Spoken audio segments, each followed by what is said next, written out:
Good evening and welcome to Monday, August 28th Board of Education meeting. I'll call this meeting to order and please stand for the Pledge of Allegiance.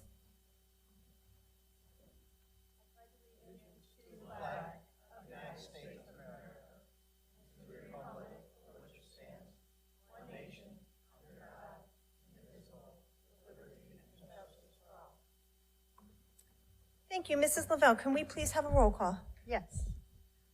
Mrs. Castelli? Here. Mr. Doring? Here. Mrs. Passaretti? Here. Mrs. Raccio? Here. Dr. Reed? Here. Ms. Regan? Here. Dr. Roscoe? Here. Mr. Ross? Here. Mr. Votto? Here. 9 members present and voting. Wonderful. Thank you. Since it is the summer months, we do not have any student board representatives with us this evening, and we also do not have any presentations or awards. I do not see many people here, but I will open up the meeting for public comment should anybody want to comment. Seeing none, I will make a motion to approve items on our consent agenda, 7.1 through 7.7, and 7.9 through 7.15. Can I have a second? I have a first and second. Any discussion? Seeing none, all those in favor signify by saying aye. Aye. Any opposed? Motion passes. For items removed from the consent agenda, I have item 7.8, approval of proposed adoption and revision of middle school. That's typo, that's why I removed it. It says high school on the agenda, it should say middle. Algebra 1 and lab curriculum. This is an item that we discussed at our special curriculum meeting earlier this month. The item before it was high school, and this one should have said middle school, so there was a typo there. Making that edit for clerical clarification, I will entertain a motion to approve item 7.8 as restated. So moved. I have a first, and I have a second. All those in favor signify by saying aye. Aye. Any opposed? Hearing none, that edited item now passes. Moving on to correspondence. Dr. Roscoe. Thank you, Mrs. Raccio. So we have 2 things that were entered into the agenda. The first one came from Dr. Magnifico from Adult Education. He is the director there, and it is a thank you to Dr. Randy Greenberg. This was a donation of a dental chair, such that you would find in a dental office, which I think is pretty amazing. This dental chair will be used for adult education, but it will be housed at Sheehan High School. The value is about $2,000, so thank you very much. That will certainly add to the real life experience for the education. The second one also was entered in from Dr. Magnifico, the adult education director. It is a thank you to Jennifer DeVivo at Calcagny Real Estate. It's for 12 desks and 18 chairs. The value is about $7,000, and this will be found in the Learning Center at the historic train station for adult education. So thank you so much for those donations. They certainly will add to this coming school year. Thank you, Dr. Roscoe. It's wonderful to see our community members supporting us even when our students are out for the summer break. It's very much appreciated. Moving on to committee reports, and there shouldn't be many here. I know we are on their summer schedule. Mr. Ross, did ACES meet this past month? No, they did not. Okay. There is no system-wide PTAC meeting. There's no special education meeting. Was there a food service strategic planning meeting, Mr. Brown? No, I didn't think so. Diversity, equity, and inclusion, Dr. Thompson? The Wallingford Racial Justice Team did meet on August 17th Oh, awesome. at the Wallingford Library meeting room, and we're working on forming some committees. I want to thank Mr. Deering for being on that committee as well, with a number of teachers from the school system, and so we'll be working on some plans to present to you in the coming months. That's wonderful. Thank you, and thank you for your dedication on the summer months to be meeting like that. As far as the CABE report, I just want to make sure that all board members are aware that they received the CABE legislative update in the mail. Everybody should have gotten the little blue pamphlet. If you didn't, we can get an extra one to you. There are some legislative changes that will be impacting us as a district, once again financially, and also by having to edit some of our policies. So we do have some policy committee meetings with Mrs. Latour already scheduled. So we will be going through those and making some recommendations for the board to update policies in alignment with the new legislation. So stay tuned on that. You'll be seeing more of that in the next month. Item 11 on the agenda is old business, and I don't believe we have any. Item 12 on the agenda is executive session. At this time, I will entertain a motion to go into executive session. So move. Second.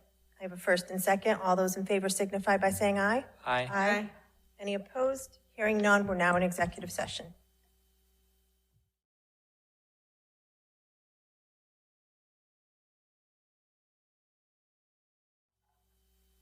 Good evening and welcome back. Moving along with our meeting, we are now on item number 13, the instructional committee. For this update, I will turn the meeting over to Mrs. Passaretti and Mr. Votto. Thank you, Ms. Saracchio. The first item, 13.1, the approval of acceptance of resignations. I make a motion that the Board of Education accept the resignation of Mary Beth Condon as of July 30th, 2023. Mary Beth Condon has been a speech and language pathologist since August 25th, 2021. Do I have a second? Second. All those in favor signify by saying aye. Aye. Any opposed? Any abstentions? Motion carries. I make a motion that the Board of Education accept the resignation of Christine Fritzinger on June 30th of 2023. Christine Fritzinger has been a mathematics teacher since August of 2016. Do I have a second? Second. All those in favor signify by saying aye. Aye. Any opposed? Any abstentions? Motion carries. I make a motion that the Board of Education accept the resignation of Kelly Squiglia as of June 30th, 2023. Kelly Squiglia has been an elementary teacher since August of 2022. Do I have a second? Second. All those in favor signify by saying aye. Aye. Any opposed? Any abstentions? Motion carries. I make a motion that the Board of Education accept the resignation of Nicole Giardini, as of June 30th, 2023. Nicole Giardini has been a social worker since August of 2018. Do I have a second? Second. All those in favor signify by saying aye. Aye.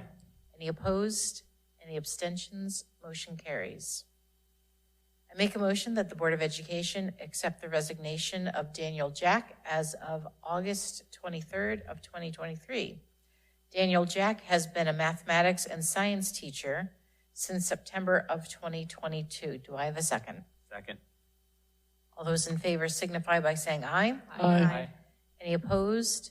Any abstentions? Motion carries. I make a motion that the Board of Education accept the resignation of Benjamin Valinsky as of August 25th, 2023. Benjamin Valinsky has been a social studies teacher since August 24th of 2020. Do I have a second? Second. All those in favor signify by saying aye. Aye. Any opposed? Any abstentions? Motion carries. Next on the agenda for Instructional Committee, item 13.2, which is the approval of acceptance of retirements. I make a motion that the Board of Education accept the retirement of Amy Stancuna effective June 30th, 2023. Amy Stancuna has been an elementary teacher since August of 1995, a total of 28 years in Wallingford Public Schools.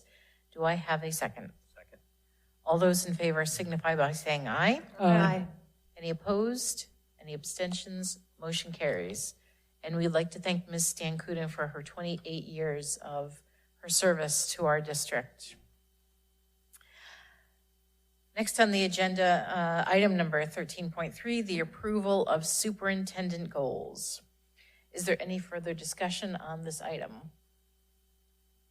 None. All those in favor of approving the superintendent goals for the Need a motion? I got to make a motion first. I'd like to make a motion to approve the superintendent goals for the school year 2023 through 2024. Is there a second? Second. Any further discussion? All those in favor signify by saying aye. Aye. Any opposed? Any abstentions? Motion carries. The next item is item number 13.4, which is the discussion of the adult education CNA program. I believe this was put on the agenda for by Mr. Ross for discussion. Mr. Ross, would you like to open it by explaining why we're talking about this today? What's the background? Certainly, the background being that it was called to my attention at the start of the year that the price of having the course taken went from $1,000 to $2,100, and the people that approached me told me that it put it out of reach of their family. Their family just couldn't afford it. Was there something that could be done? So I looked into it, and I'm concerned that we've priced it. I know attendance has been dropping, and I just don't understand how if attendance is dropping at $1,000 that by going to $2,100, it will improve it. I understand our expenses have changed, that the teacher's salary has gone up substantially according to the contract and other things, but it's unfortunate because a lot of families, the younger folk in the family who are interested in entering into the medical field use this as an entrance, and it's been made not available to them because of cost. I did some looking into it. I talked to some people at the United Way, and there is a program available to Wallingford students which offers the same program at no charge. And I'm just concerned, I have that information. It's the Family Center, a Women and Family Center CNA outline description, and that's available to members of Wallingford for no charge. And I'm just wondering, I understand that we don't run an adult education program unless it pays for itself. My concern is that somehow we've got to make it more available to students, or at least publicize that there are other options where they can get the education and get their CNA certificate. And I understand prices go up, I understand salaries go up, but to go from people who were trying to get the $1,000 scraped together to do the last semester and didn't quite make it, but they got the $1,000 together to go in this semester, to find out it's now $2,100. It's just a blow to the families trying to get their children advanced into an area they want. And if we can't physically or financially help them, I think we should then sit down with the United Way and talk to them about publicizing this program through the adult education program. And if it takes, if I understand we're down to 5 students, am I correct, Mrs. Pelosi? So right now, currently, I talked to Dr. Magnifico this morning. We have 1 student enrolled in the CNA program. Last year, so it runs twice a year. Last year in the fall, we had 5 students take the program, and in the spring, we had 6 students take the program, I believe. And so the issues he was running into when they looked at this, a couple of things. They evaluated the 5 different medical programs that they provide through Adult Ed. They reviewed all of the financials in terms of, at that time, what they were paying the teacher, which was $35.90 an hour. For the teacher's contract starting September 1st of this year, it will go up to $50 an hour. Even at the $39.50 plus the cost of the program and the consumables that they pay for, many of the programs, I consider the 5 medical programs that we offer within that, they were sustaining a loss, and a loss of approximately $7,000. So in evaluating the programs that we provide in that particular area and the amount of interest, it has declined tremendously since prior to COVID. So he went and took a look at, and he provided all of this information when he met with his committee for the Wallingford Adult Education Advisory Council meeting that he does, and put in the enrollment numbers for the medical programs and the increasing cost back in the spring.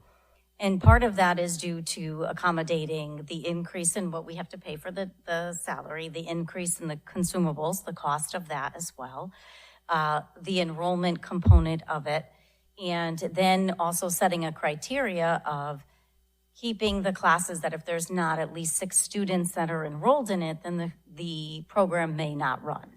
So he set up a criteria for that. In addition, he talked with someone from the state, and it is required through the state that we provide 100 hours for the CNA program.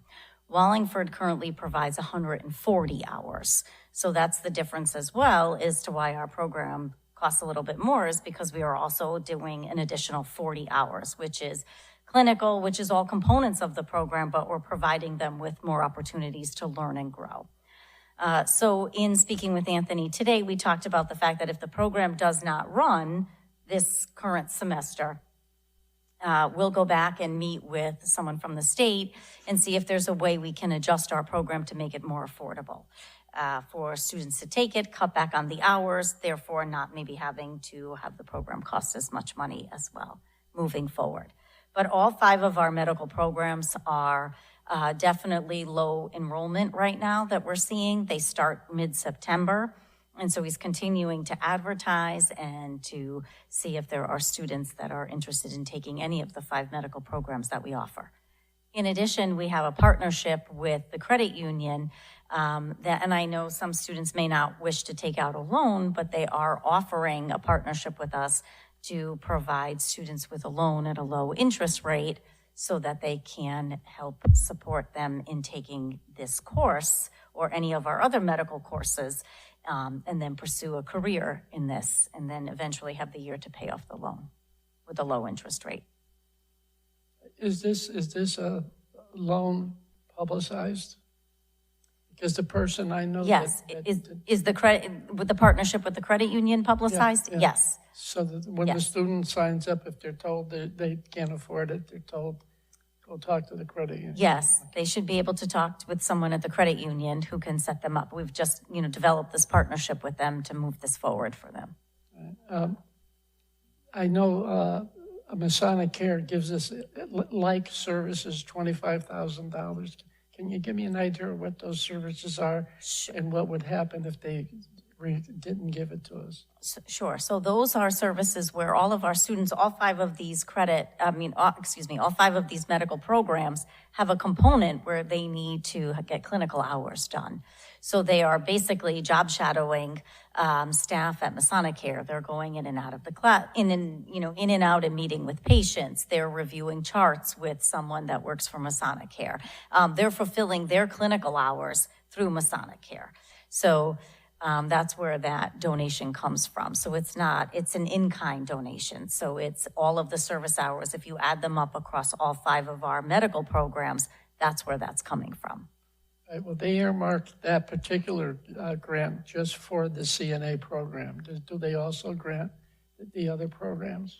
So it's all 5 of the medical programs, I believe, that there has a component that any of our medical programs, I believe, that has a component of clinical requirements. Right, so are we at the point that we're getting ready to start? It doesn't look like we're going to run CNA this. At this point, when I talked to him today, they still have time to sign up. He said a lot of times they get a lot of last-minute signups, so it's hard to know right this minute. But as of today, we have 1 student who is signed up. So we'll have to wait and see if we get more before the program starts. Is there a deadline? Because the people who I know who the people are that did that. And when they enrolled, they paid for it. Their grandparents financed it with a check. And the check didn't get cashed for 6 weeks, and it did get cashed this week, where this other program is starting up pretty soon. So So, I would suggest that they speak with the adult education director directly regarding all of that. But right now, the class is scheduled to start on September 12th.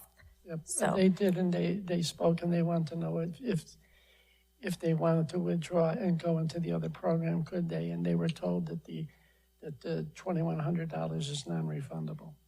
I'd have to follow up on that. I wasn't part of the conversation, so I'll speak with Dr. Magnifico tomorrow Right, about it. Thank you very much. You're welcome. I do actually have something to add. Right before I came here, I had a meeting with Brian Bedard, who is the CEO of Elam Park in Cheshire. Elam Park is a retirement facility, independent living, but also a very robust healthcare facility, rehabilitation, et cetera, long-term care. I told him about our CNA program and how we our hand is forced to raise the tuition. And I asked him if there was anything that they could do. I know Elam Park very well. I've worked there. My whole family's worked there. And they're known for having more CNAs and nurses on staff than the average facility. And so he expressed an interest in engaging in a partnership with the Wallingford Adult Education, whereas they would subsidize tuition costs for students. And my plan is to put him in touch with Dr. Mangiafico and for them to sit down and have that conversation and negotiate. Somebody calling me? It's not him. My husband's probably looking for the remote control. But anyway, I will put the two of them in touch with each other, and they're very interested in working with us and coming up with a solution that benefits both. That would be wonderful. Thank you. And it's a absolutely phenomenal facility, a wonderful place to work. I love that organization. So I hope it works out. Nothing else seems to be on our agenda for the instructional committee. So at this time, I will turn it back over to Mrs. Raccio. Thank you. Thank you, Mrs. Pasfredi and Mr. Votto. Moving on to the Operations Committee, I will turn it over to Ms. Regan and Mrs. Castelli. Good evening. Item 14.1 is the approval of tuition rates for out-of-district students. So I am making a motion to approve the 2023 to 2024 tuition rates for out-of-district students per the memo dated August 24th, 2023. Do I have a second? Second. All those in favor? Aye. Say aye. I'm sorry. Is there any discussion on this? No? Hearing none. All those in favor say aye. Aye. Any opposed? Any abstentions? The motion carries. That's it. Thank you very much. And moving on to item 15, our administrative report. Superintendent Belizzi, have you been a little bit busy? Yeah, just a little busy. Things have been going very well. Before I begin, I just wanted to recognize a person in the audience who is going to be our new Dag Hammarskjöld principal, Mr. Frank Jawizik.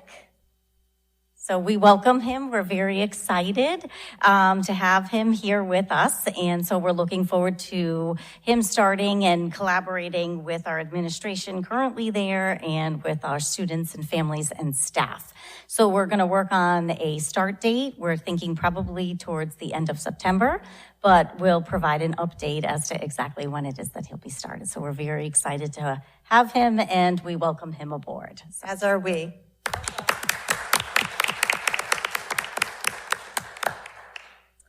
Before I get started on a report, I do want to recognize a donation from the Republican Town Committee of $400 for our elementary school, for school supplies for elementary school teachers. So we say thank you very much for that.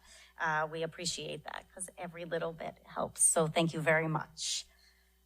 Moving into our report, today we welcomed back certified and some non-certified staff Today was the first day of professional development of our 3 days. We do Monday, Tuesday, Wednesday of 3 full days of professional development opportunities for our staff.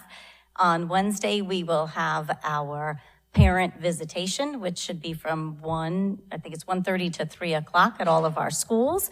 It's kind of a come in, meet your teacher, walk around the classroom, become familiar with our buildings. Middle school and high school have an opportunity to look at their schedules, kind of walk through it. So it's a lovely opportunity. And then Thursday is our first day of school for our K-12 students. And on Wednesday, September 6th, it's our first day of school for our preschool students. So the summer went by very quickly. We did a lot of work over the summer here at central office, as did all of our administration and all of our staff in our buildings, and I'm sure our teachers as well, to get ready and prepare. So we're excited for the start of the school year.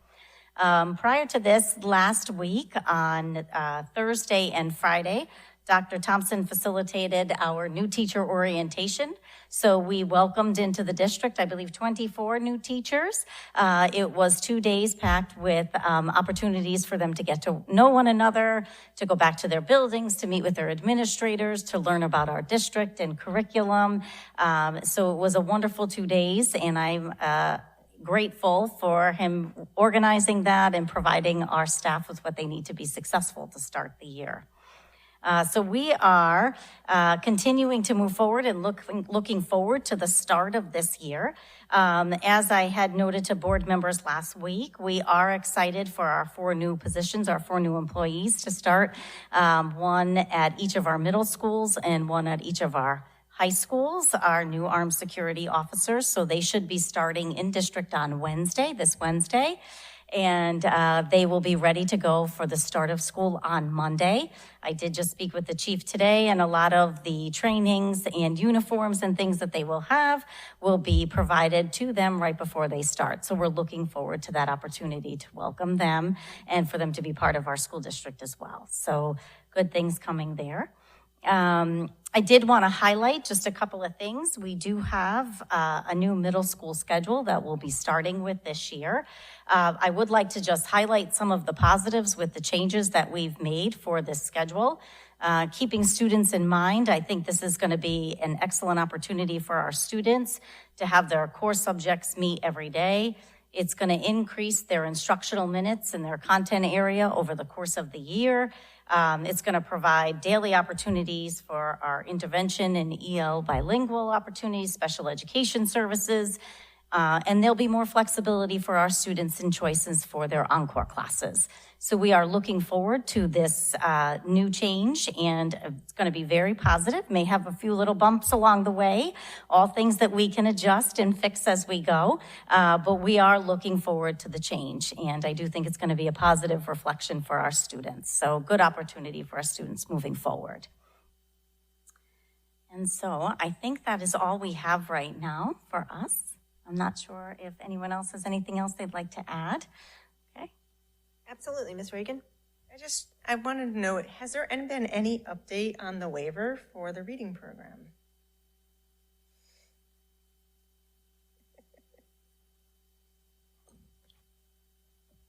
So at this time, the state did send something out in July, and they are still in the process of, they hired an outside company to read all of the waivers. So we were supposed to hear in August, which we have not. So at this point, we continue to do what we're doing with our curriculum until the state provides us a response to the waiver. The legislative session that occurred in the spring kind of pushed everything back. They expect school districts to be in process still with looking at the different programs that are on the state list. And through our work with Literacy How, which we're continuing this year, we're well aligned with what the expectations are. And we're just waiting for some feedback on the waiver itself. So I'm not really sure when that's going to come. But as you've seen with all of the hard work that went into the curriculum, it's certainly aligned with the different instructional approaches that we need to utilize with our students. And we'll continue our consultancy work. It'll start in 4th grade this year. with our Literacy How mentors, where the structure itself will be a little bit different in terms of what they're doing. The 5-part series, professional development-wise, we're training another cohort of 30 teachers beginning in September. That'll culminate in December. And then our coaches that are in each of the 3-5 schools are on a 2-day plan where they'll do a deeper dive into that professional development experience.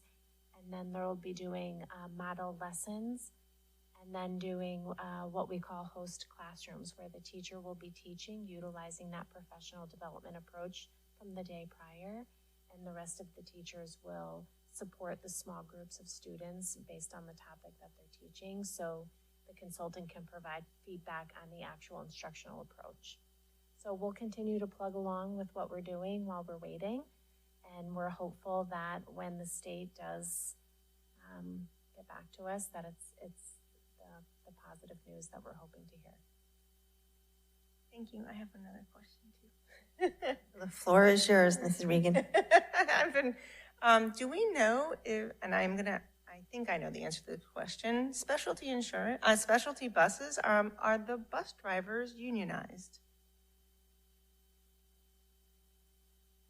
Because I'm reading what's happening in New Britain and Meriden, and I get a little nervous knowing that they may actually lose their bus company, and so I just want to make sure that that's just something that is, I just happen to see that, and I get a little nervous, that's all.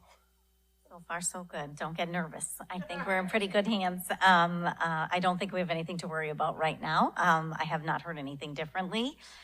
So we are moving forward on Thursday as planned. We've been so happy with Specialty because they've provided such a great level of service for us. And so I'm confident that will continue. But if anything changes, I will definitely let everyone know. Absolutely. Well, thank you very much. And I will say, from being at new teacher orientation last Friday, there has been a tremendous amount of work this summer that went into having everything so organized, and it just ran so smoothly, and it was nice to be in front of those couple dozen teachers and see them so excited for their first day, and it was a pleasure. So thank you very much for inviting me to speak with them. Moving on to other announcements, items. Oh, Mr. Ross. Yeah, do we do convocation anymore, or is that a thing of the past? So we do not do in-person convocation. I will send a message out to all staff on Wednesday, and we sort of do a combined presentation video, recorded video. At this time, since the change with COVID, we sort of left it that I'd rather provide more time for teachers in classrooms and professional development, time to collaborate, than taking the half a day for convocation. Very good. Thank you. Welcome. Anybody else? Dr. Reed. Just to go back, just to ask a question to clarify for the public. The SRO topic, so the police fund it, and you or someone from central office probably sat in on the interviews to make sure that you had a say in what you needed, correct? Okay. Yes, I can explain the process.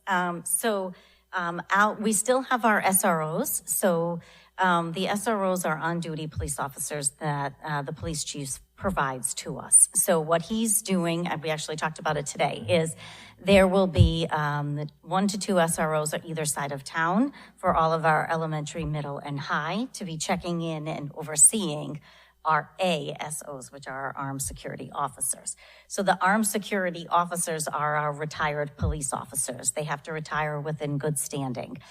So what we did over the summer is, this is funded through the police chief's budget.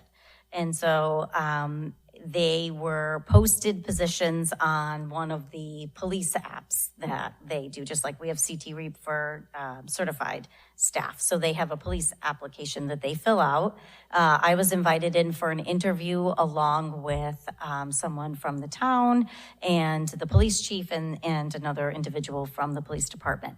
And so we went through, we had 8 applicants. We had actually a very strong pool of applicants. 4 of them were selected. And so then after they went through the vetting process with the police chief, he did the background checks, all the things he needed to do on his end. Then I assigned them to each of the buildings. On Friday, Officer Kehoe, who was one of our SROs, took all of the 4 ASOs around to view the buildings, to get a tour of the buildings, to meet the building administrators, which was a success. I had spoken with the ASOs before that and told them where they were going to be assigned, welcomed them to the district. They will get all the materials they need from us. Mrs. Vayu and her department has been setting them up with desktop computers. The administrators have found a place for them to be located within their buildings with a phone. The police chief is providing them with radios, along with radios that we'll provide for them, and giving them tours and all the materials they need to be successful. So I did have a say in the process. While I did assign them to certain buildings, that is also flexible. And so if they'd be a better fit somewhere else, then we'd, make that change as needed.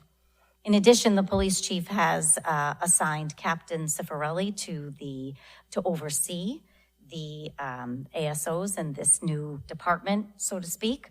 And so we're setting up quarterly meetings. We met at the end of last week, I think it was on Thursday, we met with the building administrators and the captain to go over logistics of anything small to anything big, resources, materials, and we're going to continue to keep the lines of communication open, meet quarterly, earlier if needed, to kind of just discuss how things are going, review the responsibilities and their roles, and just continue to check in and just make sure it's a successful program and the way we see, and make any changes as we go. I appreciate the explanation, and it sounds like it was a well-vetted process, so thank you.